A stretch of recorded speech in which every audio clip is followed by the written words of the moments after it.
Kita beralih ke informasi selanjutnya, Saudara. Sebagai upaya memberikan keamanan dan ketenangan bagi masyarakat dalam berbelanja pangan olahan secara online, Badan Pengawasan Obat dan Makanan melakukan intensifikasi pengawasan pangan olahan dengan target utama terhadap pangan olahan tanpa izin edar dan kadaluarsa.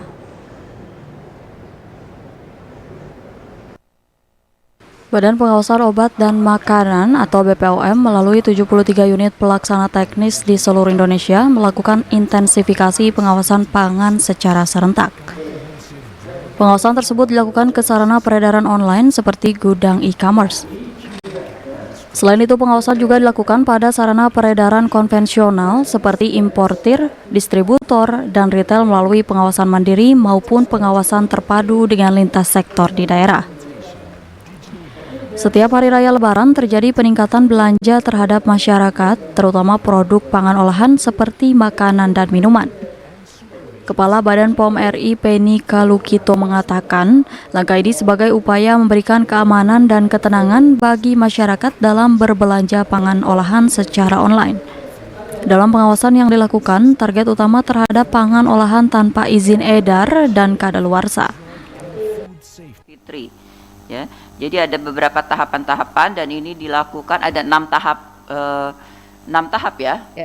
Pengawasan artinya adalah intensif ke lapangan yang dilakukan di seluruh Indonesia, balai-balai yang ada di 34 balai besar, balai POM Badan Pengawas Obat dan Makanan di seluruh provinsi dan 39 kota dan kabupaten UPT yang kami sebut Lokapom, ya, bekerja sama tentunya dengan mitra perangkat daerah setempat yang dikaitkan dengan keamanan pangan. Ini sudah melewati tahap ketiga, ya.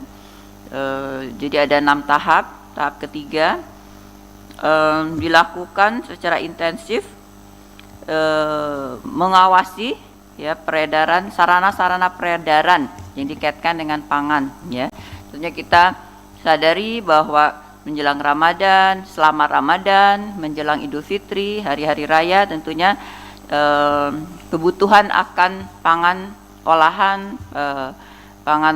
olahan itu lebih meningkat tentunya kita tidak ingin. Hasil intensifikasi pengawasan pangan olahan yang diperiksa oleh BPOM meliputi pengawasan pada 1.900 sarana peredaran pangan olahan.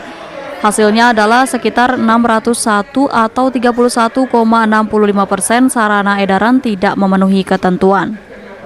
Penny menambahkan rincian 601 sarana tersebut terdiri dari 576 sarana retail, 22 distributor, 2 gudang e-commerce, dan 1 importir.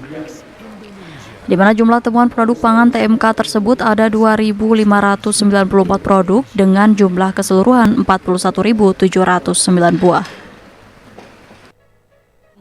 Pangan olahan semakin meningkat melalui online ya, pengawas e-commerce ya, sehingga kita juga memfokuskan pengawasan intensif kita sekarang di peredaran sarana peredaran e-commerce, termasuk di sini gudang e-commerce ya. Jadi penjualan yang melalui online itu kan biasanya ada gudang-gudang distribusinya ya.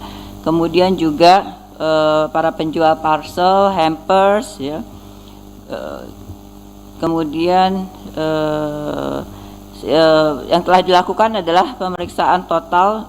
Kita lakukan sampling, tentunya tidak semua sarana peredaran bisa kita lakukan, ya. Tapi sampling dengan statistik yang berbasiskan resiko, saya kira ini telah memenuhi persyaratan. Sampling tersebut dilakukan di 34 provinsi dengan total 1.900 sarana peredaran pangan olahan ya di seluruh Indonesia. Tadi ya ada sarana retail, ada gudang distributor, ada gudang import, barang-barang import, produk-produk import, dan 9 gudang e-commerce ya.